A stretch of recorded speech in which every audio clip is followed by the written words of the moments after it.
Hey, what is up everyone? Welcome back to our YouTube channel. So for today's video, I'm going to teach you how you can easily clear cache on Shopify.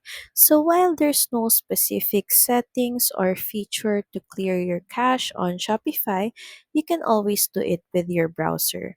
So all you have to do if you're using a Chrome browser, just look for this three dot icon and click on it. Next is just click on delete browsing data. From here, you have an option to delete history, including in the search box, but you can always just uncheck this if you don't want to specifically delete your browsing history. You also have a choice to not delete cookies and other site data, and just make sure that you leave the check button on cached images and files. Then once done, just click on delete data.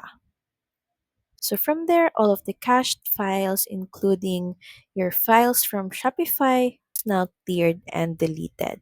So that's pretty much it. Thank you very much for watching this video. I hope that you find this video helpful. And if you do, please don't forget to like, share, and subscribe to the channel. And I will see you again on the next one. Bye!